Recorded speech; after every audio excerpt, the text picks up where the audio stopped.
I'd like to start out thanking all of you for coming today, and also thanking Mary for sticking with us and helping us keep this ship afloat, because I think it's a ship that is worth keeping sailing and keeping afloat.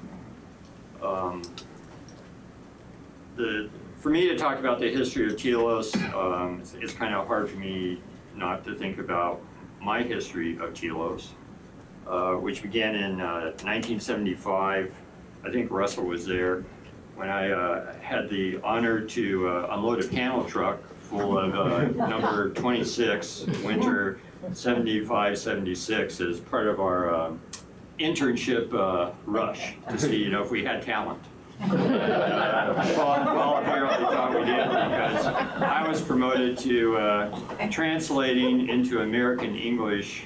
This is always a two-phase process. You translate out of Hungarian or Slovenian or Polish or Russian into a sort of a global semi-academic Creole, and then a graduate student, willing or foolish enough, like myself, who got collared walking down the hall in Macmillan Hall on the way to get a coffee by Paul Piccone, who would come in and say, "Here's a little trigger warning, come in here and fix this fucking bullshit." So I have to translate that into American English. And then, still astoundingly to me, it's 40 years later, in Telos 35, spring 1978, I published an article about this, wacko idea that Paul had, that he called artificial negativity, that I'd been arguing about him with for a year and a half, and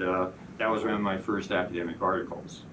So I find this to be a very fascinating moment, and it's been a wild ride, and I think one that's, in many ways, even though it's the 50th anniversary, still very short. This 50th anniversary issue, 1983, since I'm supposed to talk about the history of Telos, I think unfolds in the spirit of number 50, which came out in 81-82. That was the number 50. And fortuitously, issue 75, which was in the spring of 1988, which was also our 30th anniversary. We had a 101 issue, which was in the fall of 1994, where we sort of reflected upon the journal and what it meant while Paul was editor, and how and what would we do keeping it afloat, which we did. And then going on now to, I think, 143, our 40th anniversary issue, and here we have number 183.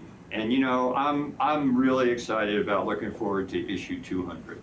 It's going to come out.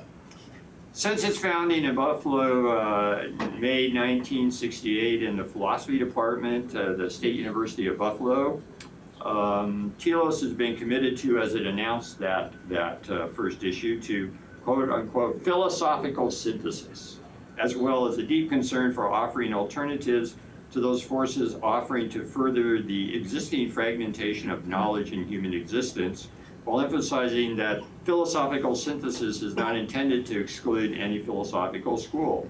It's only directed against those philosophical efforts which are solely technical and thereby isolated achievements.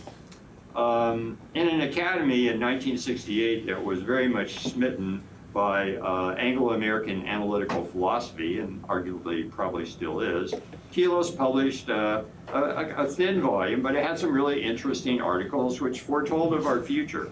One was about Franz Brentano, the teacher, German philosopher, priest, psychologist, who taught Edmund Husserl, who was a major influence on Paul, and really brought us to our name of Telos, which he took from the Vienna lecture, which led to the crisis of European science. Sigmund Freud, he also taught, Rudolf Steiner. There was also a paper by Wesley Salmon, which kind of is a critical assessment of Karl Popper as a political thinker and an epistemologist.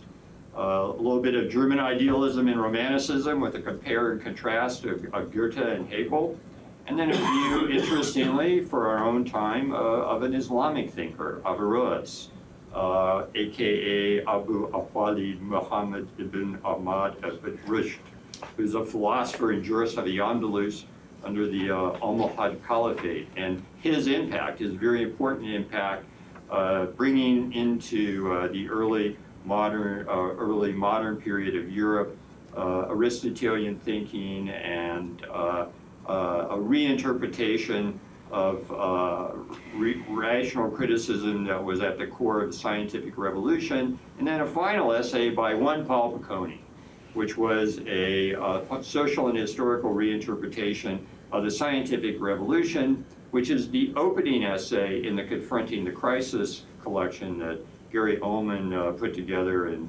2008, really good collection of Paul's work. Well, I think Telos has stayed true to this elegant initial design since 1968 by exploring, but usually not endorsing, unorthodox cultural, economic, social, and political alternative forces in modernity that are and have been fragmenting human knowledge and existence. If you read through 50 years of Telos, you see this in multiple ways. Western Marxism, the Second, the Third International, the Soviet Union, Bolshevism, Leninism, Trotskyism, Stalinism, Neo-Stalinism, Putinism, and then all of the flavors of fascism that you might want to sample. German, Italian, Spanish, and other variants of industrial, agricultural, post-colonial fascism. Of course, the Frankfurt School and its many associates and members, something that drew me to the journal, the American New Left, but despite that, we've also been really fascinated by the French New Right and what they have to offer us. In addition to thinking about people like Weber and Simmel, we've also delved deeply into the thought of Carl Schmitt. Some of the other things we do: anarchism, authoritarianism. We've looked at imperialism, capitalism, Catholicism, Confucianism, communism, environmentalism, industrialism, imperialism, modernism, populism, Protestantism, and a few other isms of interest. We're busy, okay? We usually have problems with all of them. Recommendations for improvement for most of them. They've all been ignored, but we still keep banging our heads.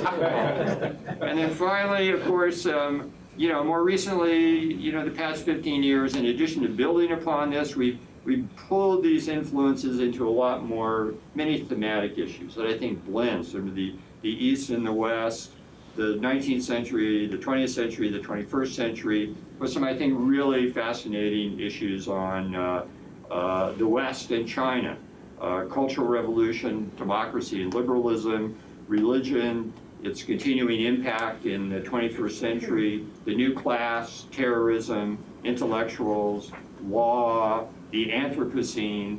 Telos, I think, is never politically correct. We work hard at that. Hardly ever professionally correct. We work hard at that. Try to remain controversial. Almost always a bit baffling. That's always a strength. And I think fiercely independent. And thanks to Paul's, I think, initial boisterous piratical instincts, seconded and followed by, fortunately, Mary's more savvy business acumen, we have remained independent and on our own, which I think is in many ways an achievement almost as astounding as everything else that we've done in today's culture industry. So I am delighted that you have all come and that you have joined us for this celebration. And as I said, I'm looking forward to issue 200 and maybe being back to see you all then. So thank you.